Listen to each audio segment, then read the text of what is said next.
Hi, this is Uncle Matt's D&D Studio. I'm Matt Finch, and if you play Dungeons & Dragons, and especially old school Dungeons & Dragons, please hit the subscribe button and subscribe to the channel, and now we'll move on to the video.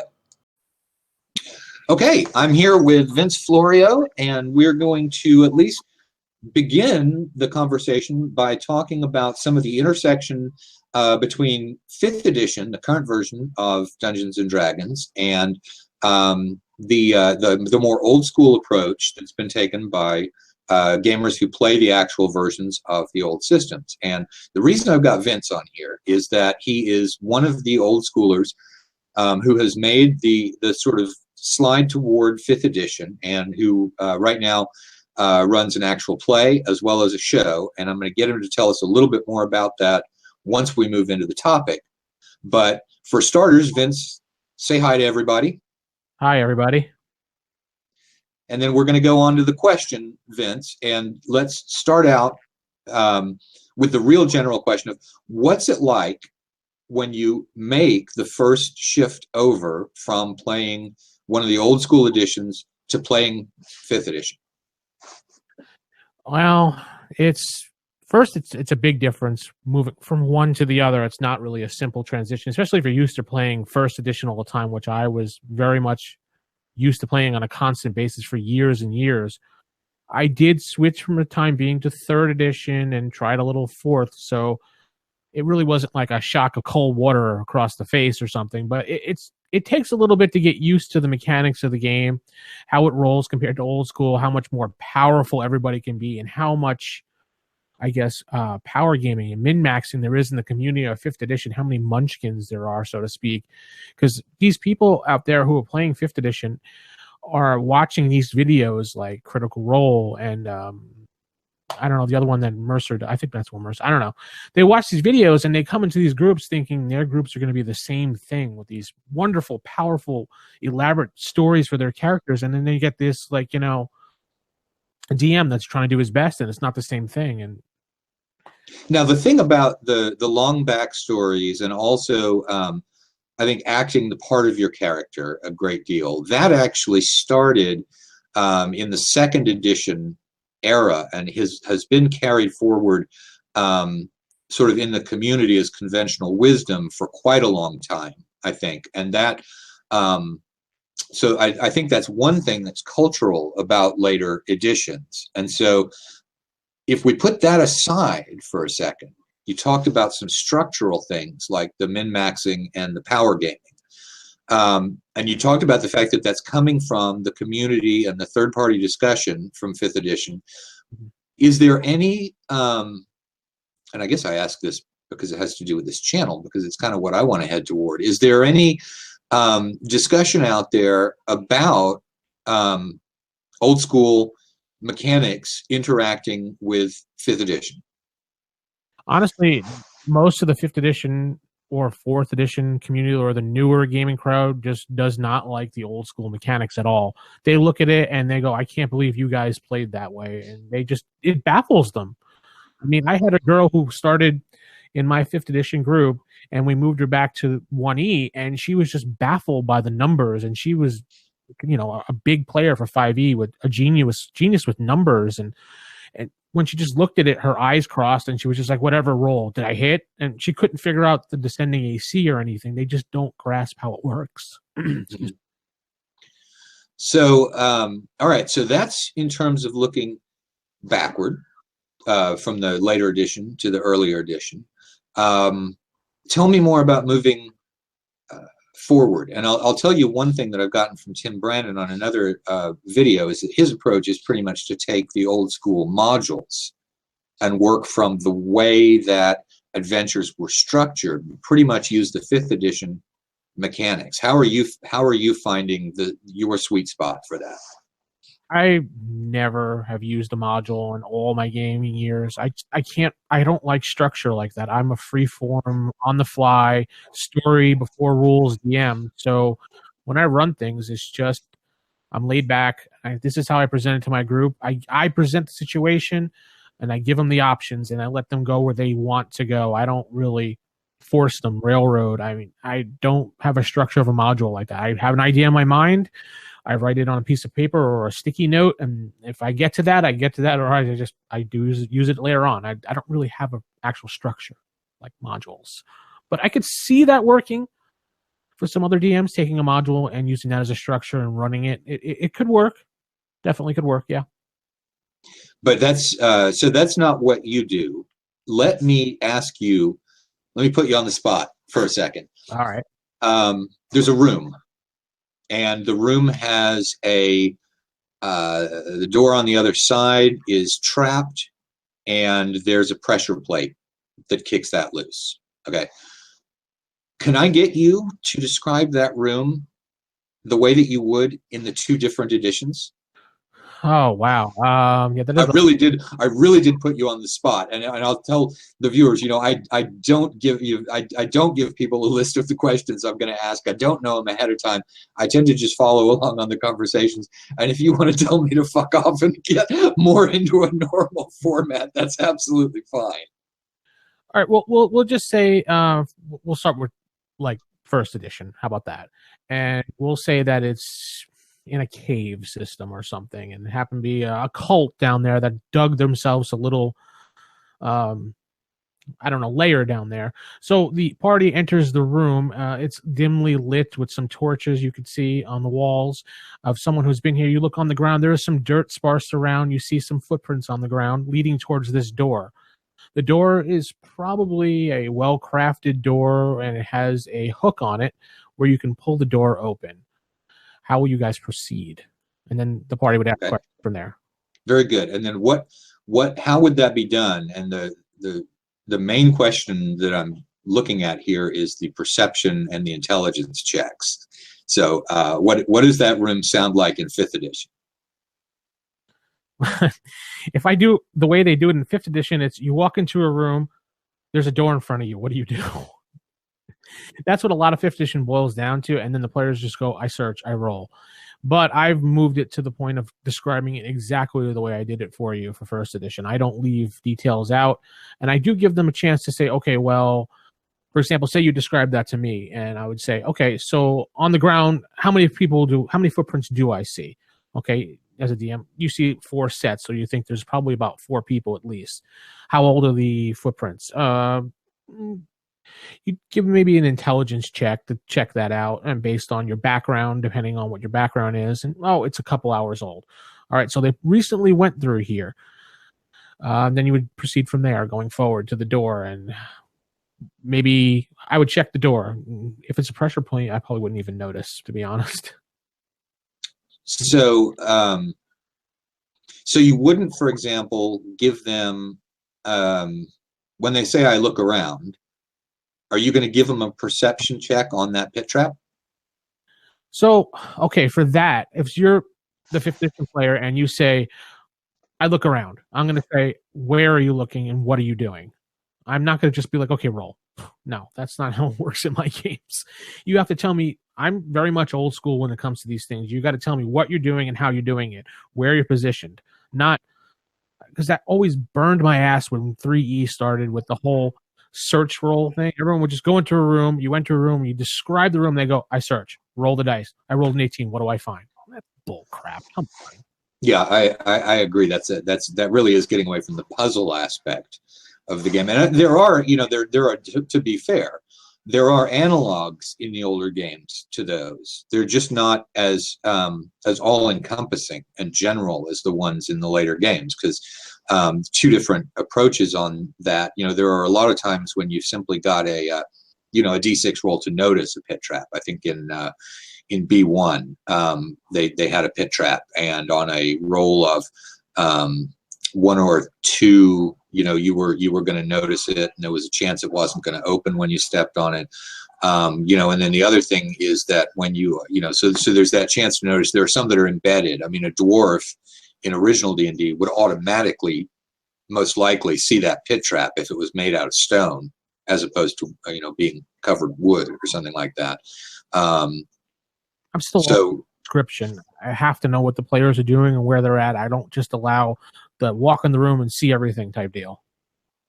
How do you handle that online then? I mean, do you use like the Fantasy Grounds or one of the virtual tabletops to keep track of people's location? If I'm doing that, I would use Roll20. Yeah, definitely. Okay. On another note, then, what makes you prefer Roll20 over Fantasy Grounds? And there's a third one, right?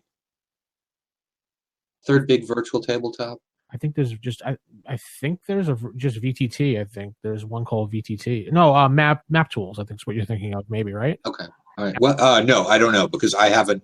I've seen some of the actual play that's done, but I think I've seen one on Roll20 and one on Fantasy Grounds, and that was it. So, what makes you, other than just the aspect that Roll20 is free? I think what's the difference between those two? Do you have a preference?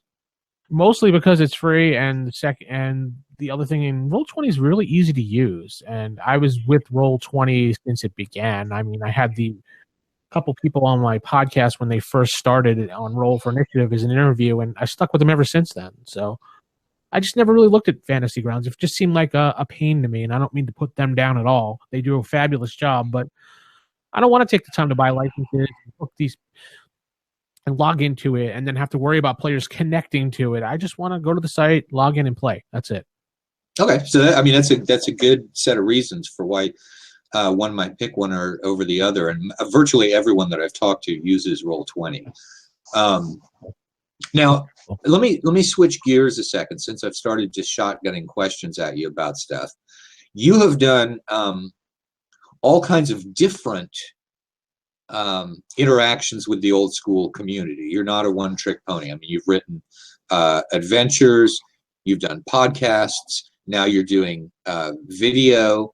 So, I mean, you've tried various different things, all with success. Tell me now about the things that you're doing. You have a show and you have an actual play. Tell me about those. Well, the show I'm currently doing right now, I'm actually doing two shows. One, I was doing Roll for Initiative, but that's pretty much on hiatus for now because we're taking a long due break on that. After like 9 years of doing that, you get a little burnt out on it. So you got to switch it up a little bit. We did move over to doing a TSR Marvel podcast with the same guys. We're doing that right now. ClassicFaceRip.com is that podcast. Just started that. So our second episode is recording, in fact, tomorrow will be Sunday, depending on when you release this. And I'm also probably this one comes out as the Friday video because I already I recorded one with Jeff Talanian for the Monday one. So this one probably come out Friday at noon. All right. So then this one, it'd be out by the time this goes up. And also, will you message me later and give me the direct links to all of the things that we talked about so I can put them in the description of the video? Absolutely, we'll do that. Yes. Okay, so you've got Marvel going on, and that's in the podcast format. What else? I also have my 5th edition podcast that I've been doing since last March, and that's called Pocket Mimic Podcast, and that's pocketmimic.com. We are doing pretty well. We're getting a good following-ship in the 5th edition community. People respect us. We have a wide variety of hosts with experience between myself, my co-host Sal, who's an old school player, and then the other two co-hosts I have are newer school, so we have a mix between the both of them. And what's the format for that one? I mean, that's back and forth discussion like a panel? It's free-form. We have our own little segments, but we just kind of, talk about what our experiences are, what we can bring to the game. Basically, the whole idea of the podcast is to supply ideas to people who are listening, and if they walk away with something, then we did our job correctly. Ideas like what? What sort of ideas? There's a segment that Sal does and talks about his homebrew world, what he did the night before in his game. He'll talk about like a certain monster he used, or a certain item he used, and then the segment I do, a fireside chat, we talk about like different various rules that came from other editions and how to import them into 5th edition, or rules that we use in our games and what others think about it. I changed the alignment system in my games. I don't use traditional alignment systems. I use light, dark, and gray. That's it. I found that gives the players so much freedom, and you don't have to worry about alignments. I really enjoy it now. I don't have to worry about that. Okay, so we've got Marvel podcast, and then we have 5th edition D&D podcast, and then tell me about the shows. Tell me about the actual play. Right. So my gaming group here at my house, we have our table set up with microphones, which you can't see. It's off this way. It's set up with microphones, and we record 5th edition D&D every 2 weeks, and usually we play for about 4 hours, and then we switch over to Marvel, which we play that for another 2 hours. So we record those things and send them up online so people can listen to those as well. And then everyone basically drops dead after 6 hours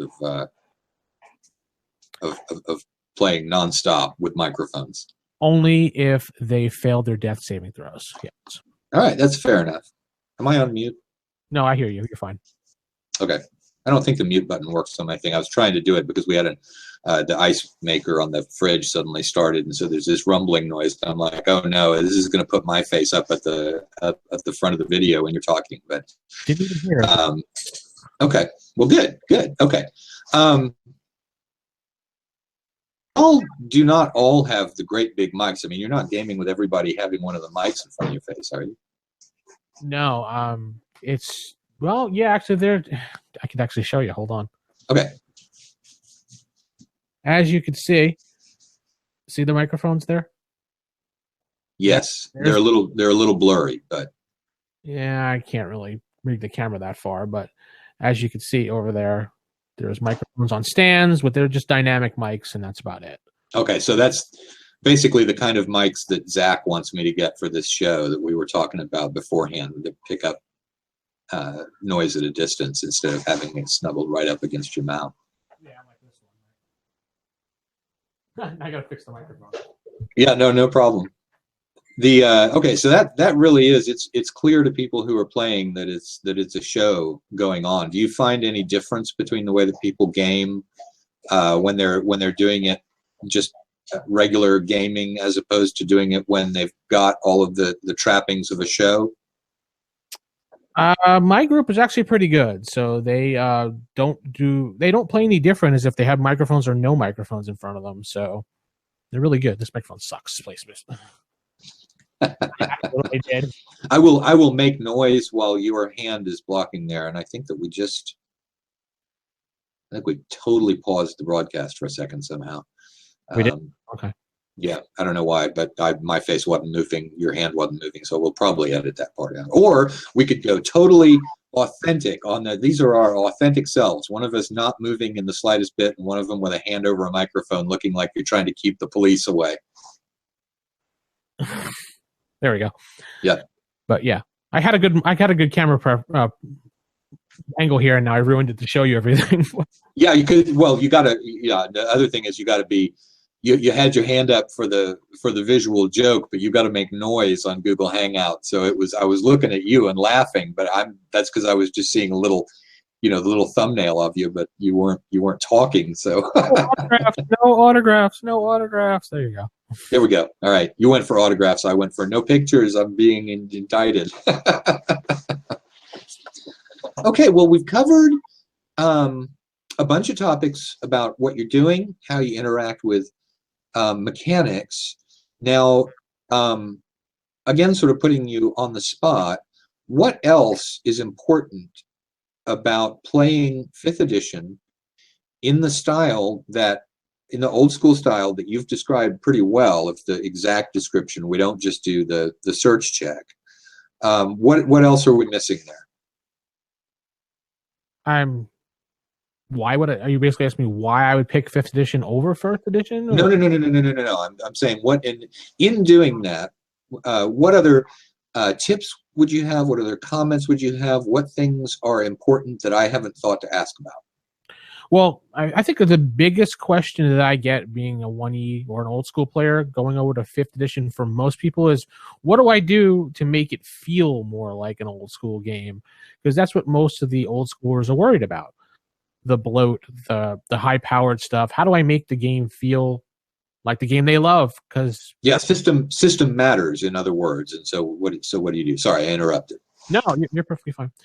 And so there's a couple minor things that you can do in your games that it really depends on your group, and the group has to trust you as a DM, and that's change things up. The DM guide has a lot of suggestions in the back how to make your edition work with 5th edition, and you might want to look at that in the book. know the numbers offhand because I haven't looked at it in a while, but I just kind of add my own stuff to the rules. For example, I brought back side initiative for 5e because I think individual initiative, the way they handle it, 3e or D20 forward, drove me up the freaking wall. I did not have time to sit there writing down 1,000 numbers and having to go, okay, who got a 10? Who got an 11? Who got a 12? I don't have time for that. I do side initiative, D6. The guy to the left of me starts, rolls for the party. I roll for the monster and or big bad guy. And then we just go from there, moving from left around. The next person next to him would roll for the D6, and then the person after him would roll for every time. So not like the same person's always going first on the player side. It rotates around the table left from the DM. So everybody gets a chance to go first. So let me play devil's advocate on that, because if I'm a 5th edition player, in some situations, I make a level and have additional ability score points that I can assign. And do you ever run into the question of, is it being in some way unfair to somebody who is putting points into dexterity that you don't do the individual initiative? Well, see, it still applies, because when you roll the die, you're adding your bonus to initiative to the die roll, which I forgot to mention, sorry. They add it. So it's not like you're losing it. And if there's someone that quick in the party that has some type of bonus, or say we're playing with feats with 5th edition as a variant, you can talk to the party and say, okay, Steve, for example, fictitious name, person I don't know, has, this makes him go first. Do you mind, guys, if he always goes first when we roll? And most of the time people will be like, yeah, that's cool, whatever. Okay, so that's the very, very free form. Some people call it, when people are negative about it, they're calling it DM Fiat, which that's one of the things I still think is actually central to a lot of the OD&D stuff. So you're taking a look at something and you're just saying, here's how let's deal with that, rather than following the rules precisely. And if something ends up being unfair, that's the point at which the player might say, hey, wait a second, I've got a pretty good dexterity too. Why don't I always get a chance to go second? And you might think about that and say, yes, or you might think about that and say, no, his thing is so special that it sort of overrides yours. But if you think about it, he will get a chance to go first eventually if you're moving it around the table for each initiative reset, because you're rolling it every round. So he will go first on his turn when he's rolling the dice. So I mean, most players are fine with that unless you get that power gamer. And I think most players actually, well, I think a lot of players appreciate that, because they don't really have a problem with house rules as long as they understand the house rules. And when you're talking to them, there's a lot of the time people are just willing to be like, yeah, it'll come out in the wash, and it makes it simpler. My group is fine with it. Like there's a couple people that have a +2 to their initiative or a +3. And when it comes to them, they're normally winning the initiative for their team. So they're happy that they're winning the initiative for their team as opposed to going first, second, or whatever. And then there's another guy that has a -1, and he sometimes blows it for them. But they understand that's the breaks, and they like it. They're happy with it. So like I said, it's up to you and your group. Which is probably which is an important point for all the editions. It's just that it's funny. It's kind of funny. You go from original D&D to where the hell are the rules for this, and then you get over to 5th edition, and it's like, which ones of these can I cut out? So there's too many rules. You asked all the things. I also cut out a lot of the short rests and things like that. In 5th edition, you can take a short rest and roll a hit die to gain back hit points. I got rid of that because I like a more deadly game completely. So the healing relies on a couple factors, and one of them being, if you have a cleric or a druid, they're able to heal you, or you have a potion, or I give them hit points back based upon where they're resting for the night for an 8-hour rest. So, for example, if they're out in the open around a fire sleeping, they get like 4 hit points back for the night. And this also depends on the level too. It goes up and up higher and higher each level. So it might be 2d4, 3d4, depending on what level they are. If they're outside and they have like a little more comfort to them, like tents or something, I'll give them a D6. If they're sleeping in a barn for the night, obviously there's going to be a lot more comfort in that rest for the night, and you're going to get a better sleep, so it's going to be a D8. If you're sleeping in an inn, it's going to be a D10. Obviously, as an old school player, you're looking at these going, oh my God, that's a lot. But you have to remember, 5th edition with the hit points, it's so much more, and it's just like all the numbers went up. They've still got the same basic relationship to each other in all of that. Most people call it bloat, but it's just the way. Well, that's that. I'm somebody who likes addition rather than subtraction. So because it's easier for me, so I can't really throw stones at people who think about that. Now, you mentioned the 5-minute rest. That's one of the things I think that crosses the eyes of old schoolers when they see it, and I think it's because they don't understand how it meshes with a lot of the rest of it. But you've eliminated it. What's your feeling on the 5-minute rest? Other than you don't want it. It doesn't make sense. I understand the rule. I understand why they did it. I just don't think it makes sense for a fantasy game where you want it to be a little bit more gritty or something. Because D&D always, in my mind, was a gritty fantasy game. It wasn't meant that you were these super powerful, charged people running into battle. And my idea of D&D is Gygax D&D. Fear everything, run when you can, collect what you can. And that's it. That's how I've always played D&D. There's none of this, I'm a superhero, I have a cape, I'm going to run in and, it's going to be a monster. I could defeat that monster because I know the rules say he's on my level. Yeah, no, it doesn't work that way with my game. Yeah, and I think a lot of people identify that as one of the main cores of old school stuff, is that the world's out there. Some of it is going to be higher than your level. I really didn't like the idea of always gauging the difficulty of monsters against the players, and it's never been to always match it up. But you don't in later systems tend to run into the idea that this may be something that you, by God, have to run away from, or it's going to completely take you apart. I've had groups of 5th edition players that run into things and they're just like fighting and fighting and fighting, and I'm just like, they're getting their ass kicked to them, getting their ass in. They're still fighting. Well, is the problem here? I mean, you're calling them 5th edition players, but what it sounds like is that you also could just say these are gamers who haven't been exposed to some of the various features of old school gaming, like putting more emphasis on the puzzles, so maybe having that human scale. Is it just because they're are they younger gamers? Yeah, most of them are younger gamers in their 20s and maybe late teens that I've played with. That maybe I should call them new school gamers as opposed to old school gamers, or the newer crop or newer players. Maybe would help out the context we're talking about here. Yeah, I mean, I think it represents another. I mean, I think we've got another generation of D&D coming up. There was a 3rd edition generation. I think it skipped 4th. I don't think 4th attracted anybody. But now I think what you've got is a whole new generation of gamers that are reading the 5th edition books, drawing conclusions from it. They are listening to wisdom on YouTube, and I presume also on blogs.